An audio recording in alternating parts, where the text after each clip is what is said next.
अपने personal finances से जुड़ा हुआ कब कैसे कहाँ शुरुआत करें, कैसे गोल्स को पूरा करें, सही पोर्टफोलियो बनाए हैं या फिर नहीं। आप अपने क्वेश्चंस इस तरीके के हम तक पहुंचा सकते हैं। तरीका बेहद आसान है। 7045220000 हमारा व्हाट्सएप नंबर है।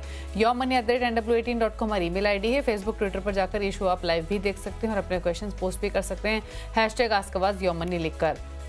तो यह है तरीका शो में पार्टिसिपेट करने का। और आज हमारे साथ आपकी सभी क्वेरीज को आंसर करने के लिए वाइज इन्वेस्ट के सीईओ हेमंत रुस्तगी मौजूद है। हेमंत जी नमस्कार, स्वागत है आपका। और क्वेरीज लेंगे उससे पहले एक चीज आपसे समझना चाहते हैं आज कि आमतौर पे हम जब चर्चा करते हैं इन्वेस्टमेंट्स की, एसआईपीस की, तो सुझाया जाता है सभी इन्वेस्टर्स को कि एसआईपी के थ्रू इन्वेस्टमेंट करना बेटर रहता है ताकि एवरेजिंग का बेनिफिट मिले। छोटी छोटी सेविंग से आप बड़े गोल्स को पूरा कर सकते हैं। एसआईपीस के थ्रू आप पता भी नहीं लगेगा, आप कॉर्पस धीरे धीरे एक्यूमुलेट कर लेंगे।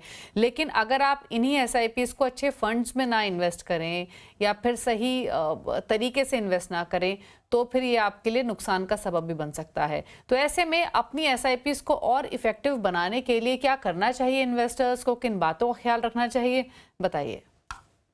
हाँ जी दीपाली, आई थिंक ये बहुत ही इंपॉर्टेंट सब्जेक्ट है। जैसा आपने बिल्कुल सही कहा, देखिए जब हम एसआईपी से इन्वेस्ट करते हैं तो हम एक डिसिप्लिन तरीका अडॉप्ट करते हैं। हम कमिट करते हैं कि हम हर महीने पैसे इन्वेस्ट करेंगे, तो उससे दो तरह का डिसिप्लिन होता है। एक हमारे बचत के प्रोसेस में हम सेव करेंगे तभी हम इन्वेस्ट करेंगे, और हमारे इन्वेस्टमेंट के प्रोसेस में भी डिसिप्लिन आता है। तो होता क्या है कि over a period of time आपकी इनकम का कुछ हिस्सा डेफिनेटली वो है इन्वेस्ट होता है।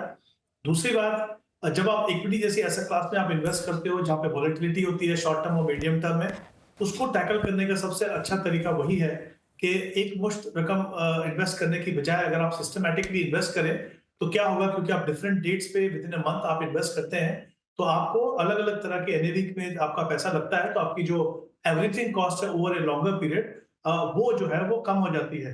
तीसरा, जब आप पावर ऑफ कंपाउंडिंग की बात करते हैं तो जितना जल्दी आप इन्वेस्ट करें, छोटी सी रकम से भी शुरू करें, तो भी आप एक बड़ी रकम बना सकते हैं। तो एसआईपी के बहुत फायदे हैं, लेकिन ये एक बहुत ही अच्छा तरीका है इन्वेस्ट करने का। लेकिन ये इंपॉर्टेंट है कि आप कुछ चीजों का यहाँ पे ध्यान रखें। अगर आप चाहते हैं कि अगर आपने सही समय पे इन्वेस्टमेंट प्रोसेस शुरू किया और आप चाहते हैं कि उसका पूरा फायदा आपको मिले, तो फिर ये इंपॉर्टेंट है कि दो तीन चीजें जो है हमेशा आप ध्यान रखिए। सबसे पहली चीज आपको ये ध्यान रखना है कि जो आप पैसा इन्वेस्ट कर रहे हो वो आपकी गोल्स को अचीव करने के लिए पर्याप्त है। कभी कभी हम गलती क्या करते हैं कि हम प्लान नहीं करते, हम अपने गोल्स को डिफाइन नहीं करते, हम ये नहीं देखते कि हमें कितने पैसे की जरूरत है।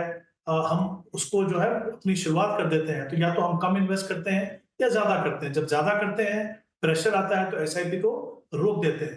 तो बहुत इंपॉर्टेंट है अपने गोल्स को आप डिफाइन करें। जैसे हम एग्जांपल ले लें, अगर मान लीजिए किसी को बच्चे की पढ़ाई के लिए 50 लाख रुपए चाहिए 15 साल के बाद, तो आप 12% का रिटर्न मान के चलेंगे, आपको मान लीजिए 15,000 रुपए की 10,000 रुपए की इन्वेस्टमेंट करनी है। इसी तरीके से अगर मान लीजिए आप कोई अपना रिटायरमेंट के लिए गोल बनाना है 30 साल के बाद, अगर उनको 5 करोड़ भी चाहिए तो 14,000 की एसआईपी आपको करनी है। तो इस तरह से जब आप बनाते हैं तो आप उसका फायदा क्या है, आपको पता रहता है कितनी मेरी क्षमता है, कितना मुझे इन्वेस्ट करना है, मुझे कितना बढ़ाना पड़ेगा। तो आदि कहीं ना कहीं जो सफलता आपको मिलती है एसआईपी से, वो इससे मिलती है। दूसरी बात, जैसा आपने बिल्कुल सही कहा, गोल्स जो अपने फंड्स है वो अच्छे चुनाव करें। ऐसे फंड को चुनाव कीजिए, स्पेशली अगर हम इक्विटी की बात करें लॉन्ग टर्म में, जो वेल डाइवर्सिफाइड हो। जैसे आप शुरुआत कर सकते हैं फ्लेक्सी कैप फंड से, large and mid cap fund से, मल्टी कैप से।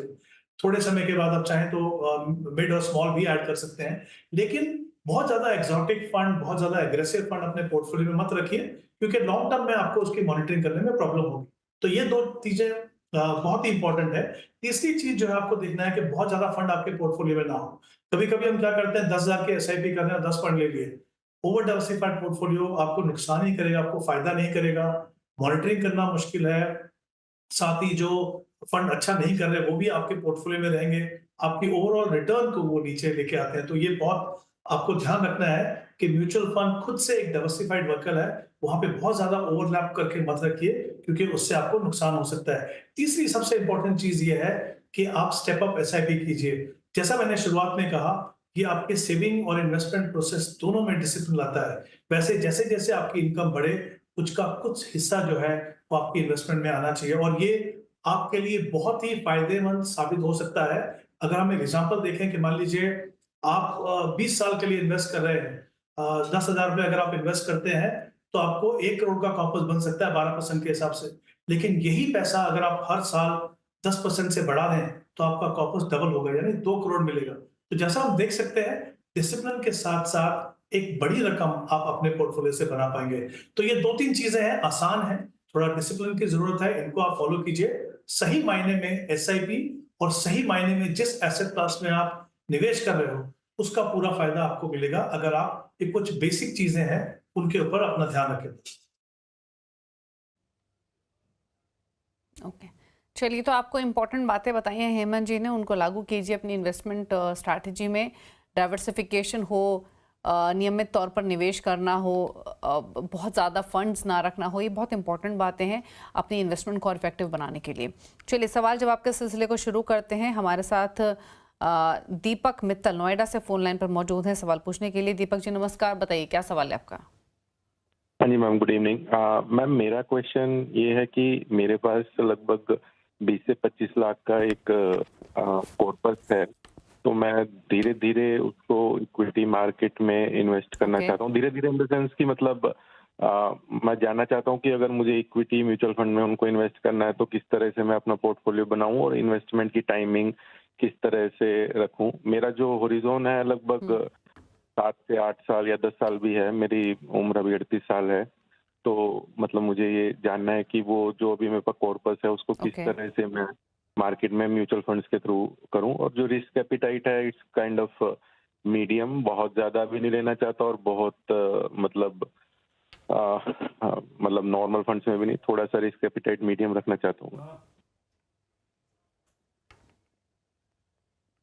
ओके, पूछ लेते हैं क्या सजेशन रहेगा। 20 लाख का लमसम इन्वेस्टमेंट करना चाहते हैं 7 इयर्स के लिए, ज़्यादा रिस्क नहीं लेना चाहते, ना पूरा सेफ खेलना चाहते हैं, तो एक कॉम्बिनेशन चाहिए जहाँ पे रिस्क प्लस सेफ्टी दोनों हो।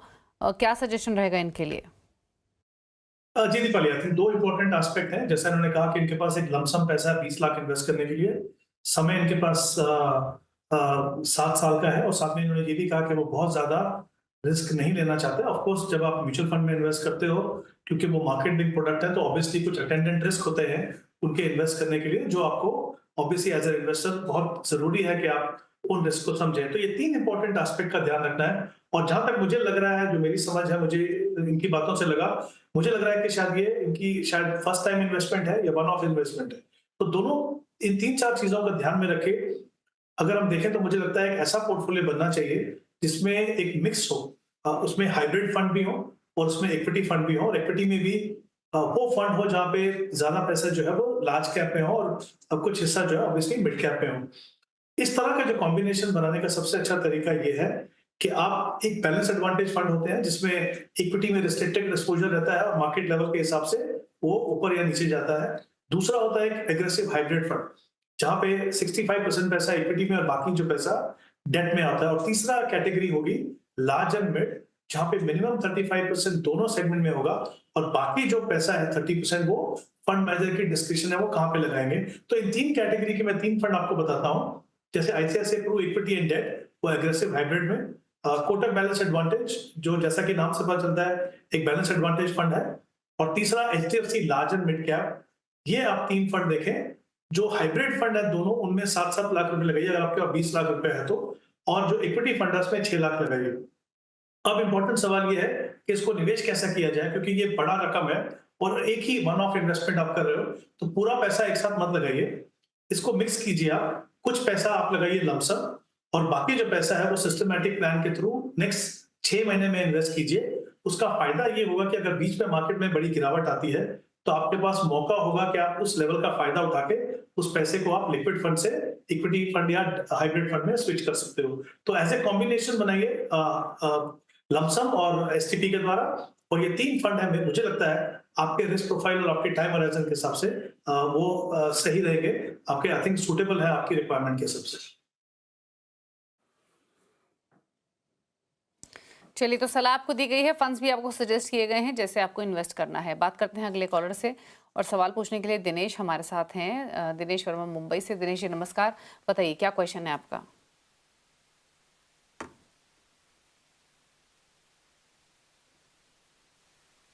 दिनेश जी आवाज मिल रही है तो प्लीज अपना क्वेश्चन पूछिए। हेलो।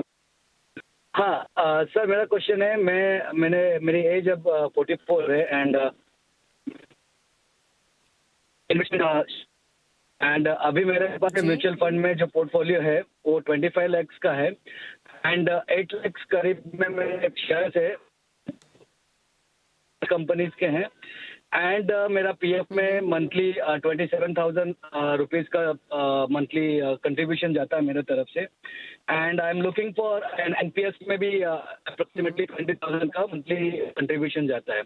तो ये सब पकड़ के अप्रोक्सीमेटली जो करंट वैल्यू है total portfolio is around 70 to 75 lakhs and I'm looking in terms of long term investment 10 to 12 years and looking at around 2 to 2.5 crores a lump sum or maybe 1.5 lakhs to 2 lakhs a monthly pension.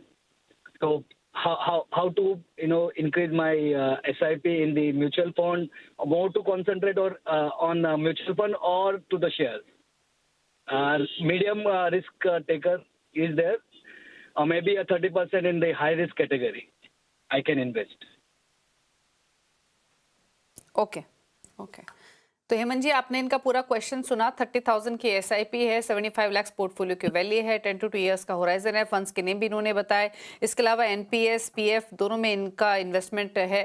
क्या suggestion रहेगा इनके लिए? ये अपना पूरा investment 70% safer assets में और 30% riskier funds में डिप्लॉय कर सकते हैं।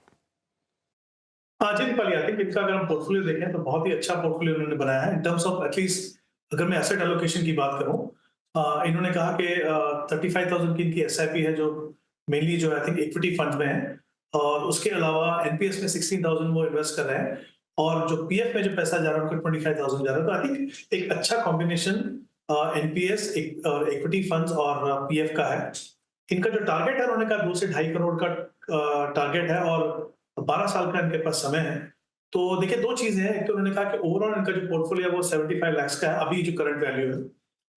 एक वो एस्पेक्ट है। दूसरा एस्पेक्ट ये कि जो इनकी करंट इन्वेस्टमेंट है, जो रेगुलर इन्वेस्टमेंट है, अगर मैं खाली उसको भी देखूं और ये 12 साल तक अपने प्रोसेस को कंटिन्यू करते रहे तो उसी में इनको करीब 2 करोड़ 10 लाख का कॉर्पस बन पाएगा। इसके अलावा जो 75 लाख है ऑब्वियसली वो भी ग्रो करेगा। तो मुझे लगता नहीं कि इनको अपने टारगेट को पूरा करने में कोई भी प्रॉब्लम होगी। इनफैक्ट इनका जो कॉर्पस बनेगा वो 3 करोड़ के ऊपर जाके बनेगा। तो डेफिनेटली उनके पास ये लीवे है, उनके पास ये कि वो ज्यादा अपना कॉर्पस जो है वो बना पाएंगे। इसके बाद उन्होंने कहा कि उनको जो इनकम की जरूरत है 1 लाख की अगर हम बात करें तो 12 लाख इनको चाहिए। इसका मतलब ये कि अगर 2.5 या 3 करोड़ का अगर कॉर्पस इनके पास है तो आराम से 5% के हिसाब से वो पैसा निकाल सकते हैं। तो आई थिंक उनकी जो प्लानिंग है वो बिल्कुल सही है, इनके इन्वेस्टमेंट अमाउंट भी बिल्कुल सही है। इसी को आप कंटिन्यू कीजिए। इंपॉर्टेंट है आपके लिए कि 12 साल तक आप अनइंटरप्टेडली अपने प्रोसेस को कंटिन्यू करते रहे। तो आई थिंक वो एक बहुत ही क्रूशियल फैक्टर है आपकी अचीव करने के लिए अपने गोल्स को। फंड्स की अगर मैं बात करूं तो थोड़ा सा मुझे लगता है एलोकेशन थोड़ा चेंज करने की जरूरत है।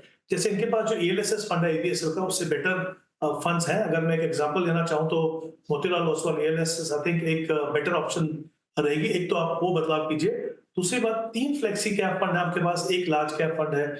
बहुत ज्यादा एक्सपोजर है मुझे लगता है लार्ज कैप में, उसको थोड़ा सा बैलेंस करने की जरूरत है। तो आप एक एचडीएफसी का जो फ्लेक्सी कैप है वो रखिए, उसमें अमाउंट आप बढ़ा दीजिए, उसको आप 10,000 कर सकते हैं। उसके अलावा आपके पास एसबीआई का large and mid cap fund है, वहां पे मुझे लगता है बंधन कोर एक बेटर ऑप्शन रहेगी आपके लिए। वहां पे भी आप इन्वेस्टमेंट अमाउंट 10,000 कर दीजिए। मैं कोशिश कर रहा हूँ कि आपका पोर्टफोलियो कंसोलिडेट करें, अच्छे फंड्स हों ताकि आपको जो रिटर्न जो है वो बेहतर मिल सके। मल्टी एसेट फंड जो है आपके पास 5,000 आप इन्वेस्ट कर रहे हैं वो आप करते रहिए और जो बाकी 3,000 बचेगा उसको एक स्मॉल कैप फंड लीजिए अपने पोर्टफोलियो में, निप्पॉन इंडिया स्मॉल कैप, वहां पे एसआईपी से इन्वेस्ट कीजिए।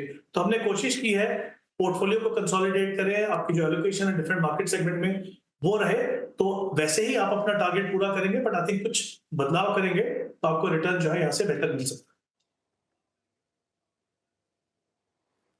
है। ओके, चलिए, तो ये रही स्ट्रैटेजी आपके लिए। आपको जिन फंड से निकलना है वो नोट कर लीजिए।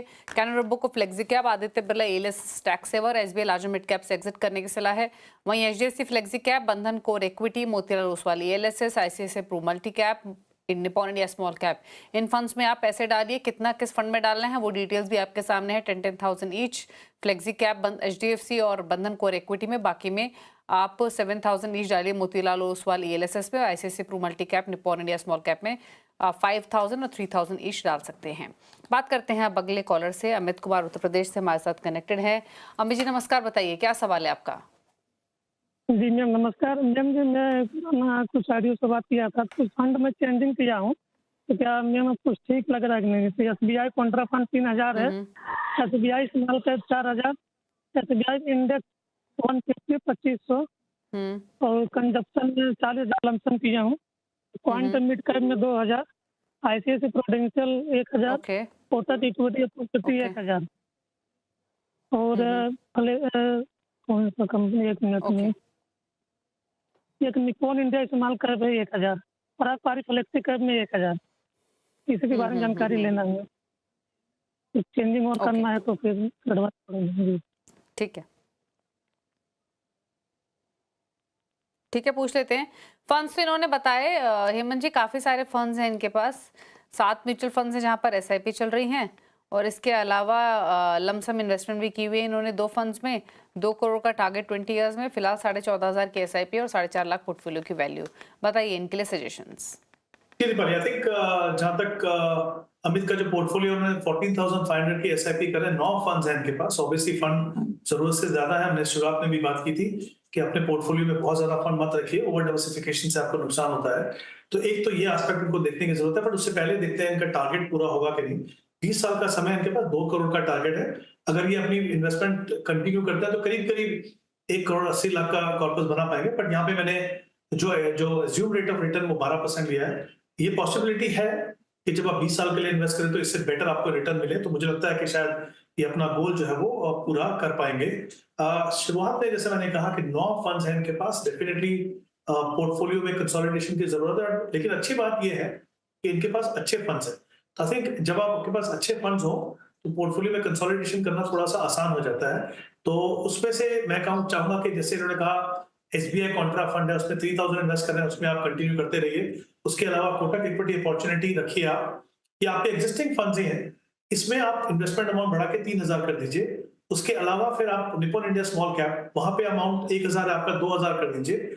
और 2 फंड मैं चाहूंगा कि आप उसमें ऐड करें, ताकि जो आपका जो एलोकेशन है उसमें सारे सेगमेंट में सही तरीके का एक्सपोजर मिले। तो एक मल्टी कैप फंड रखेंगे हम पोर्टफोलियो में, कोटक मल्टी कैप, जहां पे आप 4,000 इन्वेस्ट करेंगे, और एक मोतीलाल ओसवाल का मिड कैप जिसमें 2,500 इन्वेस्ट करेंगे। इस तरीके से आपका 14,500 का पोर्टफोलियो बनेगा। तो हमने कोशिश ये की है कि आपके फंड्स थोड़े कम हो, डिफरेंट सेगमेंट्स में आपको एक्सपोजर मिले, थोड़े बेहतर फंड मिले, ताकि आपको रिटर्न जो है वो अच्छा मिल सके और आपका जो लक्ष्य है 2 करोड़ का, वहां तक आप पहुंच पाए।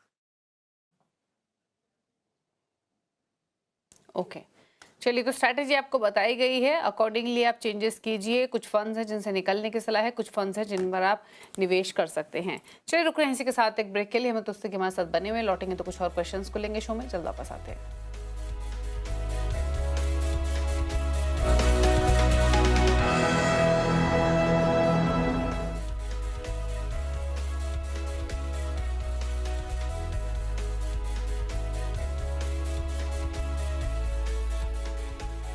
हो ही सकता है। अगर आप बड़े से बड़े बुल मार्केट्स देखें, अगर आप 2004, 5, 6 जैसे भी इयर्स देखें जब बाजार ने बहुत अच्छे रिटर्न्स दिए हैं, उनमें भी इन द मिडल आपको 10 से 15% का करेक्शन दिख सकता है। तो इसको तो मैं बहुत वो नहीं मानती। आई थिंक पिछले 3-4 दिनों से नॉट जस्ट इंडिया, काफी इमर्जिंग मार्केट्स में आपने ये करेक्शन देखा है जियोपॉलिटिकल अनसर्टनिटी के कारण। लेकिन मेरा मानना है कि अगर आप हिंदुस्तानी बाजार को देखें तो जो अभी आया अर्निंग सीजन है वो ज्यादातर ठीक ठाक गुजरा है। फेस्टिव सीजन आने वाला है, कंजम्पशन की एक्सपेक्टेशन है। तो आई थिंक जब तक हमारी अर्निंग्स लेड रिकवरी है और लोकल फ्लो स्ट्रांग है, होपफुली ये करेक्शंस बहुत डीप नहीं रहेंगे।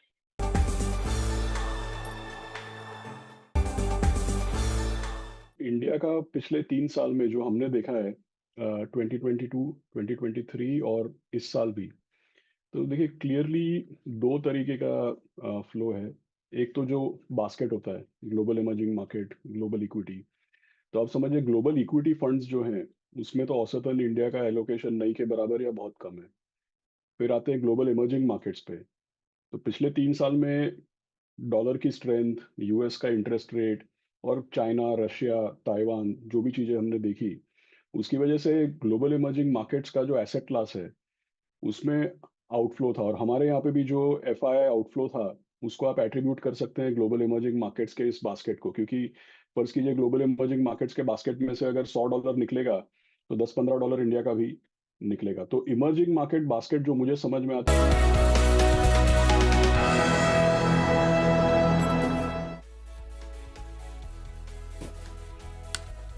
आप देख रहे हैं योर मनी। आपके क्वेश्चंस को आंसर करने के लिए अमृत रस्तगी हमारे साथ बने हुए। लेते हैं कुछ और सवालों को। अमृतलाल यादव बरेली से हमारे साथ हैं। अमृत जी, गुड इवनिंग। बताइए क्या सवाल है आपका, क्या जानना चाहते हैं? Good evening ma'am. एक्चुअली मेरा सवाल ये है कि मेरे पास अभी 8,000 की SIP है। तो अभी एक्चुअली मैं अगले 20 साल में 5 करोड़ का कॉर्पस जनरेट करना चाहता हूँ। तो उसके लिए मुझे कुछ फंड्स और कितनी SIP मुझे और करनी चाहिए, मतलब कितने अमाउंट की SIP मुझे और करनी चाहिए, जो मैं अपना टारगेट के लिए नेक्स्ट 20 ईयर्स के लिए। 5 करोड़ का टारगेट है 20 इयर्स में। 8,000 के SIP है, 5.5 लाख इकट्ठा हो चुके हैं। फंड्स में बता दूं क्विकली, इनके SBI मैग्नम चाइल्ड बेनिफिट, पराग पारिक फ्लेक्सी कैप, दोनों में 2 से 2,500 डाल रहे हैं। SBI ब्लू चिप में 1,500 पर मंथ, कैनरा रोबो को स्मॉल कैप और एक्सेस एग्रेसिव हाइब्रिड में 1,000 ईच। क्या सजेशन इनके लिए? देखिए यहाँ पे अमृत जी ने जैसा कहा कि इनकी SIP जो वो 8,000 है, समय इनके पास है करीब 20 साल, और इनका जो टारगेट है वो 5 करोड़ का है। अगर जो इनकी एग्जिस्टिंग इन्वेस्टमेंट है 8,000, अगर उसको कंटिन्यू करते हैं 20 साल तक, तो करीब करीब 1 करोड़ 30 लाख का कॉर्पस बनेगा इनका। तो इनको अपना लक्ष्य पूरा करने के लिए एडिशनल 40,000 रुपए की SIP और करनी होगी, यानी कुल मिला के इनका जो SIP अमाउंट है वो 48,000 होना चाहिए, जो ऑब्वियसली जो अभी इन्वेस्ट कर रहे हैं उससे कहीं ज्यादा अमाउंट है। तो 2 चीजें करनी होंगी, इनको देखना होगा कि वाकई में इतना पैसा वो इन्वेस्ट कर पाएंगे कि नहीं तो फिर ऑब्वियसली उसका दूसरा ऑप्शन ये रहता है कि आप अपना जो टारगेट है उसको थोड़ा रिविजिट कीजिए और उसको थोड़ा सा और रियलिस्टिक बनाइए। तो एक तो पहली बात ये करना है। फंड जो है मुझे लगता है उसमें बदलाव करने की जरूरत है, क्योंकि जब आप 20 साल के लिए इन्वेस्ट करते हो तो फिर आपके पास ऐसे फंड हो जो कंसिस्टेंटली अच्छा परफॉर्म कर रहे हो, और जैसा मैंने पहले भी कहा शो में कि आपको डिफरेंट मार्केट सेगमेंट में अच्छा सा एक्सपोजर मिले, वेल बैलेंस एक्सपोजर मिले। उसको ध्यान में रखते हुए कुछ चेंजेस आपको सजेस्ट कर रहा हूँ, आप कंसिडर कर सकते हैं। जो पराग पारिक फ्लेक्सी कैप जो आपके पोर्टफोलियो में उसको आप रखिए, वहां पे 2,500 रुपए है, वो आप कंटिन्यू कीजिए। उसके अलावा 2 फंड और चाहिए आपको 5 फंड की जरूरत नहीं है 8,000 के लिए। 2 फंड जो आप रखेंगे उसमें से एक है Motilal Oswal large and mid, जिसमें 3,000 इन्वेस्ट करेंगे आप, और HDFC का मल्टी कैप फंड जिसमें आप 2,500 इन्वेस्ट करेंगे। तो ये इसमें फायदा ये होगा कि मल्टी कैप में 3 सेगमेंट मिलेंगे आपको, लार्ज एंड मिड में 2 सेगमेंट मिलेंगे, फ्लेक्सी कैप में आपको जो पराग पारिक फ्लेक्सी कैप है उसमें एसेंशियली लार्ज कैप में एक्सपोजर मिल रहा है और साथ ही यूएस मार्केट का भी एक्सपोजर मिल रहा है। तो इस तरीके से एक अच्छा पोर्टफोलियो बनेगा। जैसा मैंने कहा, आपको 40,000 से अपनी SIP बढ़ानी है। ऑफ कोर्स अगर एक साथ नहीं बढ़ा सकते हैं तो धीरे धीरे करके बढ़ाइए, लेकिन जितना जल्दी करेंगे उतना ही समय आपको मिलेगा अपने पैसे को बढ़ाने के लिए, ताकि आप अपने लक्ष्य तक पहुंच पाओ। तो ये 2-3 चीजें हैं जिसका आपको ध्यान रखना है अपने लक्ष्य तक पहुंचने के लिए। गौतम है अगले कॉलर श्रीनगर से। गौतम नमस्कार, बताइए सवाल। नमस्ते मैम। हेलो। नमस्ते, पूछिए सवाल। हेलो। मैम मैं अभी 1.5 साल लगे मेरे SIP चल रहे हैं मैम। हेलो। बताइए। मेरा अभी तो 35 का SIP चल रहा है। उसमें है मोतीलाल ओसवाल है, मिड कैप है, उसमें 5,000 रुपया। फिर क्वांट मिड कैप है, उसमें भी 8,000 रुपया। और JM फ्लेक्सी कैप है, उसमें 5,000 रुपया। फिर UTI निफ्टी 2,200 मोमेंटम एक है ना 30, उसमें 5,000 रुपया। उसके बाद एक ICICI पोटेंशियल निफ्टी इंडेक्स 50, उसमें भी 5,000 रुपया। और 2 स्मॉल कैप है, एक निपॉन इंडिया है स्मॉल कैप और एक क्वांट स्मॉल कैप है, उसमें भी एक क्वांट स्मॉल कैप में है 60,000 रुपया और निपॉन में भी 60,000 रुपया करके रखा हूँ मैडम। मेरा अभी 10 साल का टारगेट है मैम। 10 साल के बाद पेंशन लेना है, पेंशन जाना है, तो उसमें कितना पर्पज बन सकते हैं मैम, थोड़ा सा बताइए ना। ओके, 35,000 की SIP है। फंड्स के नेम इन्होंने भी मेंशन किए। टोटल इनके पास 7 म्यूचुअल फंड हैं और 3.25 लाख के आसपास के पोर्टफोलियो की वैल्यू है। जानना चाहते हैं 10 इयर्स में कितना कॉर्पस इकट्ठा कर लेंगे, प्लस इनकी चॉइस ऑफ फंड कैसे हैं। जी दीपाली, आई थिंक इनकी जो एग्जिस्टिंग पोर्टफोलियो वैल्यूएशन देखूं और इनकी जो इन्वेस्टमेंट है और इनके टाइम होराइजन के कंप्लीट होते होते मुझे लगता है अगर हम 12% का रिटर्न मान के चले तो करीब 1.25 करोड़ का कॉर्पस बन पाएगा। अगर इनको 1.5 करोड़ का कॉर्पस बनाना है तो ऑब्वियसली उसके लिए थोड़ी सी SIP बढ़ानी होगी, जो करीब 10,000 का अमाउंट है। अगर ये 10,000 की एडिशनल SIP कर सके तो ये अपने लक्ष्य, जो इनका 1.5 करोड़ का लक्ष्य है, वहां तक पहुंच पाएंगे। इनके पास 7 फंड्स हैं, तो मुझे लगता है उसमें थोड़ा सा ओवरलैप है। जो मैं देख पा रहा हूँ कि उसमें 2 मिड कैप है, उसमें 2 स्मॉल कैप है, तो मुझे लगता है थोड़ा सा पोर्टफोलियो को कंसोलिडेट करने की कोशिश करते हैं। तो एक फ्लेक्सी कैप फंड है जो बिल्कुल सही है, उसके बारे में मैं बताता हूँ कि वो फंड रखना है कि दूसरा फंड रखना है। तो मिड कैप की अगर मैं बात करूँ तो मुझे लगता है दोनों में से एक ही मिड कैप को रखिए। अब जैसे Motilal Oswal mid cap, amount को थोड़ा सा रीएलोकेट कर सकते हैं, वहां पे आप 10,000 रुपए इन्वेस्ट कर सकते हैं। फिर जो स्मॉल कैप की जो बात कर रहे हैं, वहां पे 2 फंड है आपके पास। फिर से जो क्वांट स्मॉल कैप है उसको रखिए, उसमें 10,000 रुपए इन्वेस्ट कीजिए। और जो निफ्टी नेक्स्ट 50 फंड है जिसमें 5,000 इन्वेस्ट कर रहे हो, वो आप कंटिन्यू करते रहिए। इनके पास फ्लेक्सी कैप कैटेगरी में जेएम फ्लेक्सी कैप है, उसकी परफॉर्मेंस काफी अच्छी है। तो चाहे तो उसी फंड में करके 10,000 रुपए कर सकते हैं, या अगर उनको एक ऐसा फंड चाहिए जो जिसका काफी कंसिस्टेंट ट्रैक रिकॉर्ड रहा हो, तो चाहे तो वो HSBC का फ्लेक्सी कैप भी कंसीडर कर सकते हैं। दोनों में से कोई भी फंड रखिए आप, लेकिन वहां पे जो आपकी एलोकेशन है वो 10,000 की होनी चाहिए। तो क्या होगा इसमें, कुल मिला के आपके पास 4 फंड होंगे। फंड आपके 7 से घट के 4 आ जाएंगे, लेकिन हमने किसी भी सेगमेंट में एक्सपोजर में कंप्रोमाइज नहीं किया। अच्छे क्वालिटी फंड लिए, कोशिश वही कर रहे हैं कि जो रिटर्न हमने अज्यूम किया उससे बेटर आपको रिटर्न मिल सके। तो जैसा मैंने कहा, SIP 10,000 से बढ़ानी होगी अपने लक्ष्य तक पहुंचने के लिए। और एक कुछ सजेशन है इनके लिए, अगर वो चाहें तो इनको इम्प्लीमेंट करके अपना पोर्टफोलियो को और अच्छा बना सकते हैं। ओके, चलिए, तो ये रहा सजेशन आपके लिए आपके पोर्टफोलियो को लेकर। चलिए, सवाल इतने ही शामिल करेंगे। शुक्रिया हेमंत जी शो में आने के लिए और सभी क्वेरीज को आंसर करने के लिए। समय की कमी है इसलिए हेमंत जी के टॉप 4 फंड्स नहीं पूछ पाए, लेकिन डिटेल्स जो उन्होंने शेयर की उसके मुताबिक आपके स्क्रीन पर वो टॉप 4 फंड्स दिखाई देंगे जो हेमंत जी ने पिक किए हैं आपके लिए। उनको नोट कर लीजिए, नए पोर्टफोलियो के हिसाब से उन चॉइसेस के साथ आप जा सकते हैं। Kotak multi cap, Motilal Oswal large mid cap, Bandhan core equity और HSBC फ्लेक्सी कैप। इसी के साथ एक ब्रेक के उस पार भी खबरें जारी है CNBC आवाज पर। नमस्कार।